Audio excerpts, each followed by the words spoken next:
There's a briefcase that follows the President of the United States everywhere, to the bathroom, on vacation, to bed, and inside it, the power to end the world as we know it. This is the story of the nuclear football. The nuclear football isn't actually a football at all. It's a 45-pound black leather briefcase, officially called the Presidential Emergency Satchel. But here's what makes it terrifying. It contains everything the president needs to authorize a nuclear strike from anywhere in the world, at any time. Inside, you'll find the Black Book, a menu of nuclear strike options ranging from limited strikes to full-scale nuclear war. Each option details targets, casualty estimates, and potential consequences. Authentication codes, plastic cards with gold codes that verify the president's identity. Without these, the order won't be accepted. Emergency locations, a list of secure bunkers where the president can be taken during a nuclear crisis. Communication equipment, tools to connect with the National Military Command Center and issue orders through an encrypted network. And wherever the president goes, the football goes. Literally everywhere. So how does this actually work? Let's walk through the nightmare scenario. Step 1. The warning. The president receives intelligence of an incoming attack or decides a nuclear response is necessary. Time is critical. In some scenarios, they may have as little as 6 minutes to decide. Step 2. The conference. The president immediately conferences with top military advisors, the Secretary of Defense, and the chairman of the Joint Chiefs of Staff. But here's the key. They can only advise. The president alone has the authority to order a nuclear strike. Step 3. The decision. The president opens the football and reviews the strike options in the Black Book. Do they launch a limited strike? Full retaliation? The decision is made. Step 4. Authentication. The president authenticates their identity using the gold codes carried separately on their person. These codes prove they are who they say they are. Step 5. The order. The president transmits the order through the military aide to the National Military Command Center. The Secretary of Defense verifies the order is legal and came from the president, but cannot veto it. Step 6. Execution. The order goes to Strategic Command, then to the missile launch crews or bomber wings. Within minutes, nuclear weapons are on their way to their targets. From decision to launch, as little as 5 to 10 minutes. No takebacks, no do-overs. Now, who carries this briefcase? That responsibility falls to elite military aides from all 5 branches of the armed forces: Army, Navy, Air Force, Marines, and Coast Guard. They rotate duty, making sure, that someone is always with the president around the clock. These aren't just any officers, by the way. They're selected for their impeccable service records, psychological stability, ability to handle extreme pressure, and of course, their trustworthiness with the nation's most critical secrets.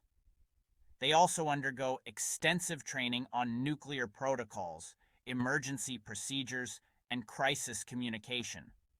And honestly, they have to be prepared to brief the president on nuclear options at a moment's notice, whether it's 3 in the morning or right in the middle of a state dinner. The aide carrying the football is pretty easy to spot if you know what to look for. They're always within a few steps of the president, carrying that distinctive black briefcase. The football has been part of some truly hair-raising moments in history. On November 22, 1963, when President Kennedy was assassinated in Dallas, the football was actually in the motorcade. For crucial hours during the transition to President Johnson, there was confusion about who had authority over nuclear weapons.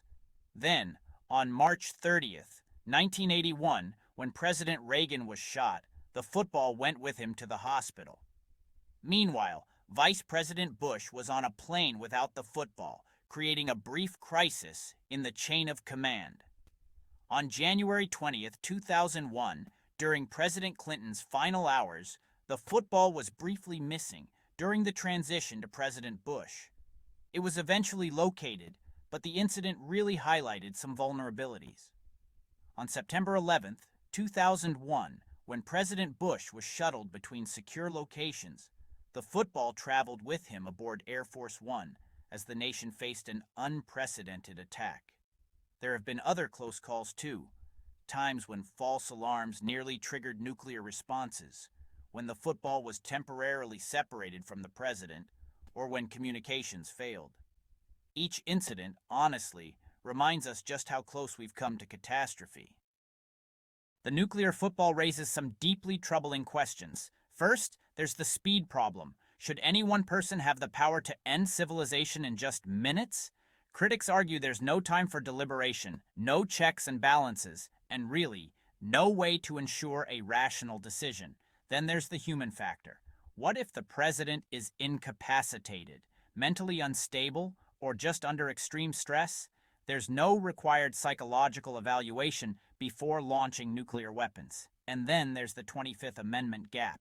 If the cabinet invoked the 25th Amendment to remove a president, there would actually be a window where that president still technically has the codes. It's a constitutional nightmare scenario, honestly.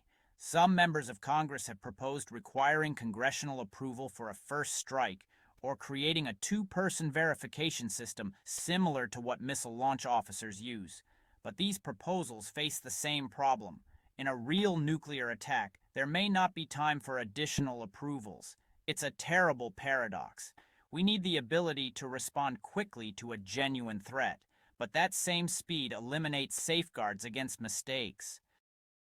The nuclear football represents the ultimate power and, well, the ultimate responsibility. It's a reminder that we live in an age where one person's decision could kill hundreds of millions and alter human civilization forever. Every president since Eisenhower has carried this burden. Some have called it the most sobering aspect of the presidency. Others have reportedly had nightmares about it. And right now, as you watch this video, that black briefcase is somewhere near the president, following them, waiting, hoping to never be needed. Because honestly, the day the nuclear football is actually used, that's the day everything changes. What do you think? Should one person have this much power?